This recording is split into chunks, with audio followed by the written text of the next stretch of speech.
नमस्कार दोस्तों। अमेरिका के राष्ट्रपति पद की प्रत्याशी कमला हैरिस ने कहा, जो भारतीय मूल की हैं, उन्होंने कहा कि वो अगर राष्ट्रपति बनी तो हर किसी की आवाज बनेंगी, उनको आगे की दिशा में ले जाने का काम करेंगी, हर किसी की बात सुनेंगी और उसके महत्व को समझेंगी और उस ढंग से अपनी कार्यशैली अपनाएंगी। निश्चित रूप से किसी भी प्रधानमंत्री या राष्ट्रपति, जो भी कार्यपालक हो, उससे यह उम्मीद की जाती है कि वो आगे की दिशा में लेके जाना चाहे, पीछे ठोकने का काम ना करे। दूसरा, वो हर किसी की बात को सुनने का प्रयास करे, वह होना चाहिए। तीसरा, वो अपने समाज के लिए, देश के लिए, सबके कल्याण के लिए कैसे काम करे, उनके वेलफेयर के लिए क्या क्या कर सकता है वो करे, यह होना चाहिए। ना कि किसी का घर तोड़ दो, किसी की दुकान तोड़ दो, किसी की जिंदगी खत्म कर दो, तबाह कर दो, यह नहीं होना चाहिए। लेकिन आज कमोबेश कुछ इसी तरह हो रहा है। इसीलिए शायद भारतीय जनता पार्टी को डर लगता है, नरेंद्र मोदी को डर लगता है। नरेंद्र मोदी के डर से शुरू करता हूं।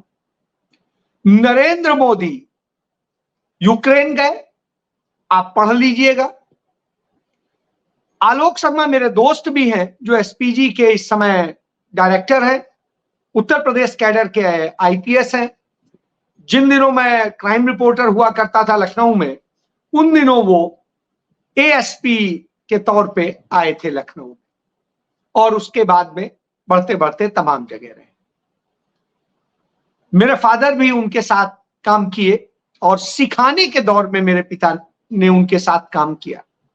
बहरहाल, आज मैं कह सकता हूं कि उन्होंने जाकर के यूक्रेन में पूरा एसपीजी का बुलेट प्रूफ पूरा वो बनाया, जहां गांधी जी को उन्हें पुष्प अर्पित करने थे, वहां पर इतना सुरक्षा का बनाया गया, पूरा घेरा बनाया गया कि कैसे पूरा बुलेट प्रूफ हो, लोगों को यह समझ में भी ना आए, और उस पर भारी भरकम खर्च हुआ।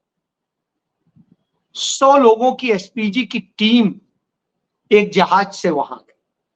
अब सोचिए, हमारा प्रधानमंत्री वहां अपने हाई प्रोफाइल जहाज, जो 8,500 करोड़ का है, उससे जाने की हिम्मत नहीं कर रहा है, लेकिन वो लोग हमारे गए और उन्होंने पूरा वहां पर जाल बिछाया कि जिससे प्रधानमंत्री को कुछ ना हो, और वो जो 2 मिनट, 3 मिनट, 4 मिनट जो गांधी जी के आगे पुष्प अर्पित करके फोटो खिंचाने का काम करें, उस समय कोई समस्या ना आए, क्योंकि खतरा लग रहा था।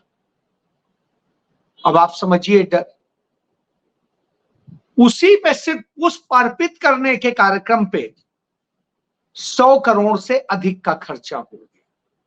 100 करोड़ से आप कल्पना कर सकते हैं, यानी 1 अरब रुपए तो खर्च हो गए। आप दूसरा आइए कि चुनाव होने हैं 2 राज्यों में, हरियाणा में और जम्मू कश्मीर में। चुनाव की घोषणा हुई तो सभी दलों ने उसका स्वागत किया, भारतीय जनता पार्टी ने भी स्वागत किया।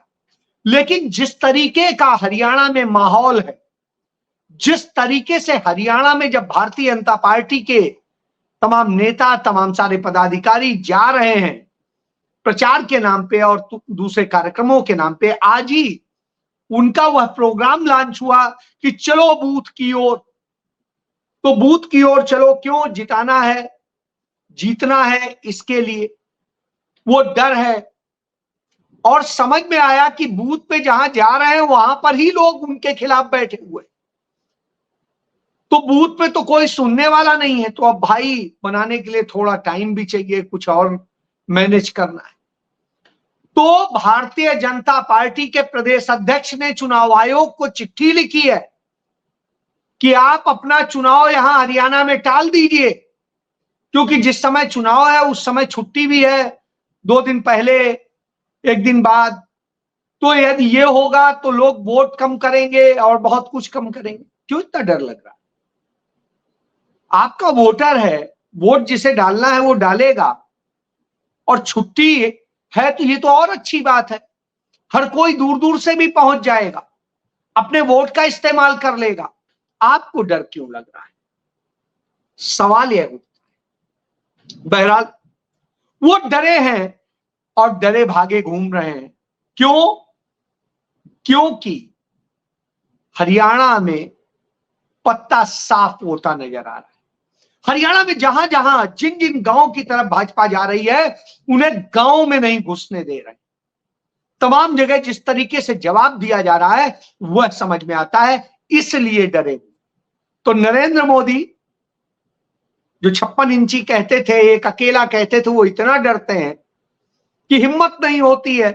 जाते हैं तो कैसे जाते हैं, क्या होता है वह अपने आप में है, और उनकी पार्टी भी कितनी डरपोक है वह भी दिखाई दे रहा है उसी हरियाणा में, जहां लठ गाड़ दी जाती है तो अब उन्हें लठ गड़ने का डर दिख रहा है। बहरहाल यह तो हुई यहां की बात। क्यों? क्योंकि कुछ किया हो तो बताएं। तो 10 साल का जब हिसाब कांग्रेस मांगती है तो नहीं दे पाते। क्यों?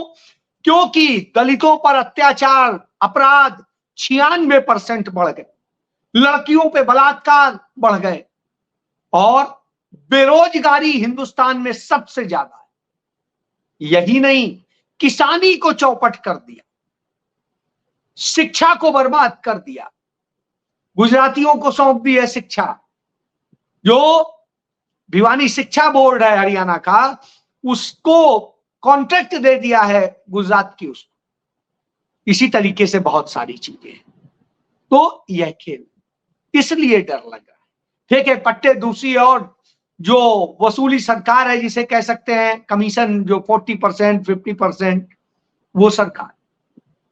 तो यह चलिए, इसके बाद जम्मू कश्मीर में राहुल गांधी गए, नेशनल कॉन्फ्रेंस के साथ में उनका समझौता हुआ, और बात हुई कश्मीर के, जम्मू कश्मीर के वेलफेयर की। उस पर बात करने की बजाय उन्होंने वाजवान खाया, उसको लेकर के वो हो रहा है। वाजवान क्या है? वहां का कश्मीरी खाने का, पूरी जो है डिशेस का एक वो होता है, उसे वाजवान कहते हैं। सबसे अच्छा कश्मीर में माना जाता है। तो स्वाभाविक सी बात है, राहुल गांधी वो चखेंगे, खाएंगे, खाना भी चाहिए, क्योंकि आप जहां जाते हैं कोशिश करनी चाहिए वहां की डिशेज लें, यदि आप खा सकते हैं। राहुल गांधी ने खाया जो खा सकते हैं, उसमें तकलीफ है। वाजवान आज का नहीं, सदियों से चला आ रहा, परंपरा है वहां। तो आप ये समझ सकते हैं कि यह स्थिति है। उसमें वेज भी होता है, नॉन वेज भी होता है। नॉन वेज ज्यादा होता है, वेज बहुत कम होता है। बहरहाल तो ये है। अब खाने पीने का भी भाजपा डिसाइड करेगी, क्या खाएंगे क्या नहीं खाएंगे। फिर वहां पर जब वो बात करके आते हैं कि हम स्टेटहुड वहां का बनाना चाहिए, और सारी चीजें बिल्कुल बनना चाहिए, क्यों नहीं बनना चाहिए। आप किसी राज्य का दर्जा छीन लेंगे, यह तो नहीं होगा। तो राहुल गांधी ने वही बात की, वायदा किया कि हम वो करेंगे।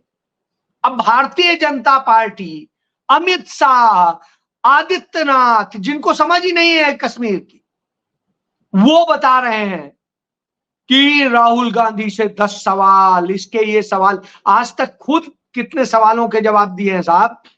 खुद तो भाग जाते हो, तुम्हारा प्रधानमंत्री भाग जाता है, जवाब तो होता नहीं। राहुल गांधी से जवाब मांग रहे हो। राहुल गांधी कौन से प्रधानमंत्री?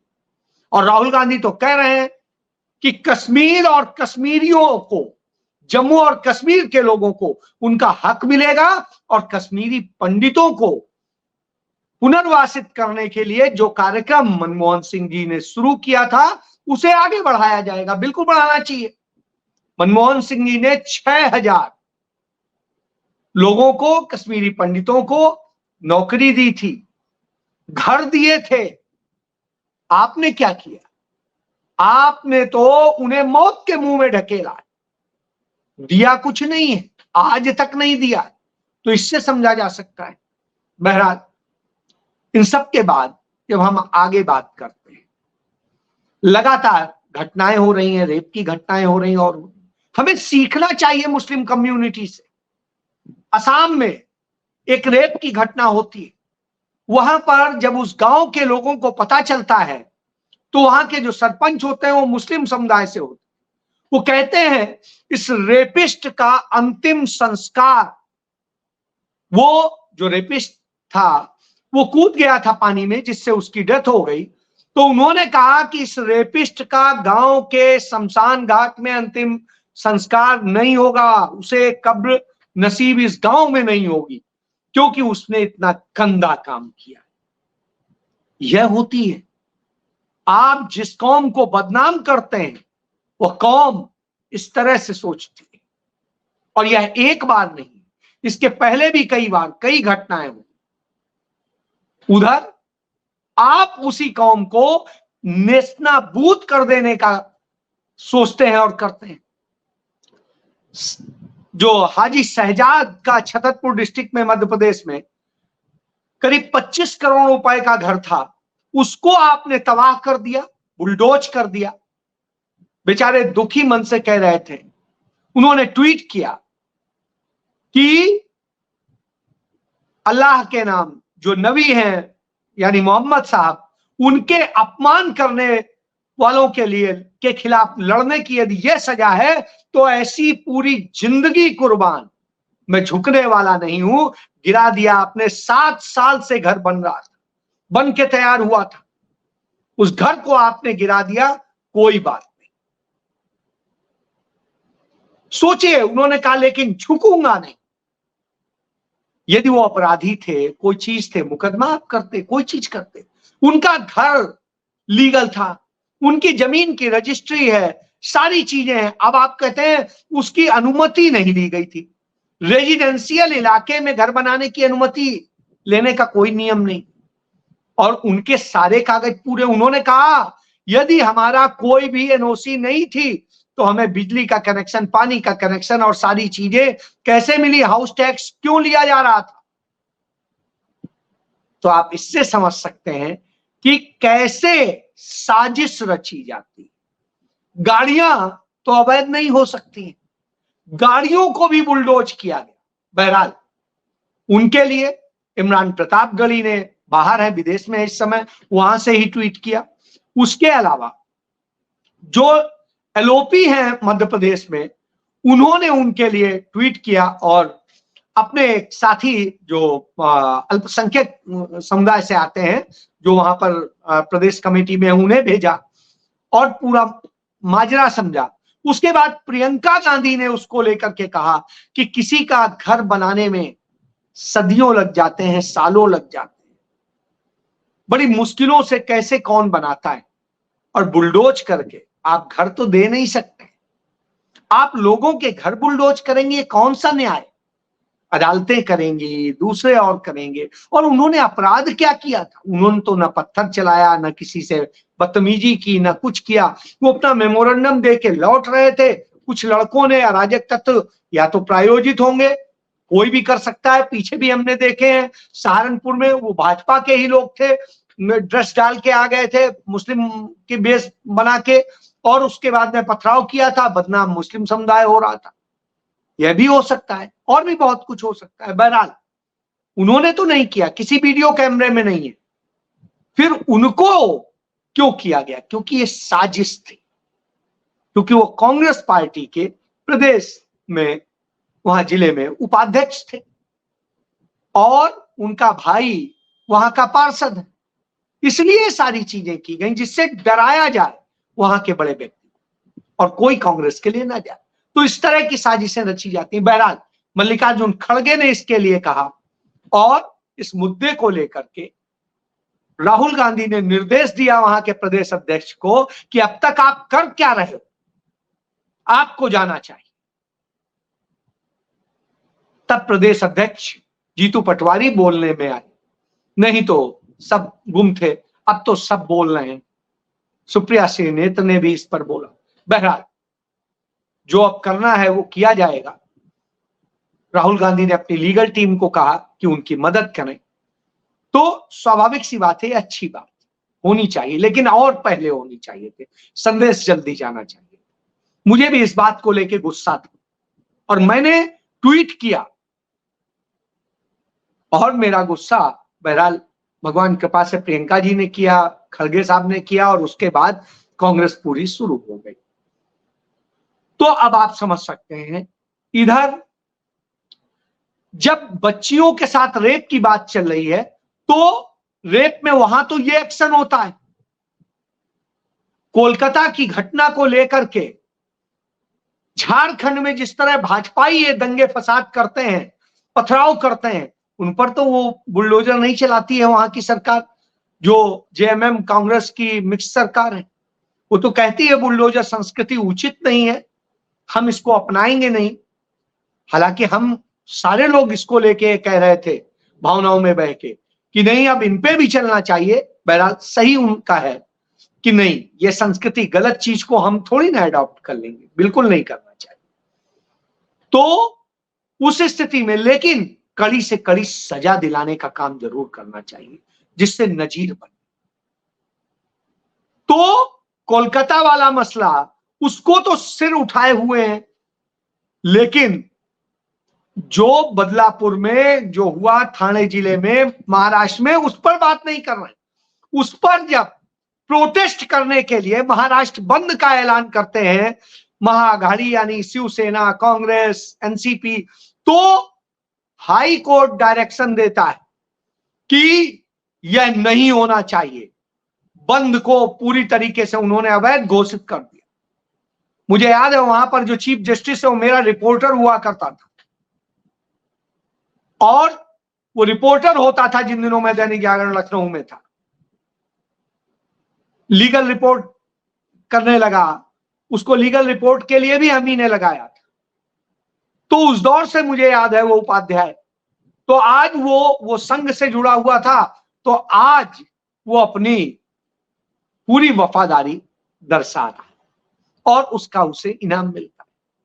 तो आप समझ सकते हैं, आज हाई कोर्ट का चीफ जस्टिस है, बॉम्बे हाई कोर्ट का, तो वो रोक लगा देता है। तब इस पर उद्धव ठाकरे, एनसीपी प्रमुख शरद पवार और कांग्रेस नेता यही कहते हैं कि ठीक है, आप उस पर रोक लगा देंगे, लेकिन शांतिपूर्ण ढंग से हम अपने उसको सफल करके दिखाएं। और आज सफल दिखाई दिया, निश्चित रूप से उसका असर दिखाई दिया, होना भी चाहिए। लेकिन यह दुखद है कि आप लोकतांत्रिक उसको मना कर रहे हैं और दूसरी तरफ वो पूरे देश में बंद करते हैं। जाने कितने अस्पतालों में काम बंद रहा, जिसके कारण लोग मर गए। निजी अस्पतालों में तो फिर भी कुछ होता है क्योंकि वहां पैसा ज्यादा बनाया जाता है। सरकारी अस्पतालों में मरीज नहीं देखे गए और नहीं किया गया, उससे कितने मरीज मर गए। आईएमए के पदाधिकारी भाजपाई हैं, संघी हैं, तो उसका लाभ आप उठा रहे हैं। जो बार काउंसिल ऑफ इंडिया के तमाम पदाधिकारी संघी हैं, उसका लाभ देते हुए आपने मनन मिश्रा को राज्यसभा भेज दिया। जिस तरह से आप लोगों ने संस्थाओं पे कब्जा किया है और साजिश करते हैं, उनका इस्तेमाल करके करते हैं, वो सामने आ रहा है। और सामने आ रहा है कि आप इंसाफ को खत्म करने का काम करते हैं। जब आप यह करते हैं तो निश्चित रूप से आता है। तो आज राहुल गांधी प्रयागराज में संविधान सम्मान सम्मेलन में हिस्सा लेने गए हुए, वहां पर उन्होंने हर व्यक्ति की बात की। उन्होंने बात की कि 90% में अल्पसंख्यक भी हैं और दलित भी हैं, पिछड़े भी हैं, आदिवासी भी हैं, दूसरे भी हैं, और जनरल क्लास के वो वंचित समुदाय के लोग भी हैं जिनको न्याय मिलना चाहिए। इसीलिए राहुल गांधी ने कहा, मैं उन 5-10% लोगों के लिए काम नहीं करूंगा जैसे नरेंद्र मोदी करते हैं कि 25 पूंजीपतियों का 16 लाख करोड़ रुपया माफ कर देते हैं। लेकिन जब केरल के वायनाड में प्रलय आती है, लोग मर रहे होते हैं, वहां करीब 150 परिवार पूरी तरह नेस्तनाबूद हो गए, तमाम परिवार बेघर हो गए, कहीं का बच्चा बचा, कहीं के किसी का कोई बचा, किसी का कोई बचा, मतलब कोई परिवार के परिवार नहीं रहे। वहां पर जब आर्थिक मदद दी जाती है तो बैंक उसमें उनकी ईएमआई काट लेता है उनके खाते से। अरे इतनी बेशर्मी। तब केरला हाईकोर्ट बोलता है, इसको लेके फटकार लगाता है कि आपको ऐसे वक्त में भी शर्म नहीं आती। ठीक है, आप कर्ज वसूली कर लेना, लेकिन इस वक्त में तो थोड़ी मानवता दिखाइए। लोग मर रहे हैं, लाशें पड़ी हैं, आप कर्ज वसूल रहे हो। इस समय आपको तो यह विचार करना चाहिए कि कैसे कर्ज को कम किया जा सकता है, खत्म किया जा सकता है, कुछ ईएमआई कैंसिल की जा सकती। सोचिए आप, यह बैंकिंग सिस्टम है। तो शर्म आती है ऐसी कि आप हमारे खून में भी, नस में इंजेक्शन लगा के खून निकाल लोगे। यह स्थिति है इस सरकार की। तो डरपोक तो हैं ही, मुनाफाखोर और बिजनेसमैन भी हैं। बिजनेसमैन नहीं कहेंगे, बिजनेसमैन तो अच्छा होता है, श्रूड बिजनेसमैन, टाके मारने वाला, वो है ये। तो वह आज दिखाई दे रहा है। बहरहाल लड़ाई लंबी है, लड़नी है। आपको इसलिए बताता हूं कि सच जानना चाहिए। सच जानिएगा तो शायद आपको भी समझ में आए कि इन्होंने आपके दिमाग में जहर भर के असल में आपका नुकसान किया है।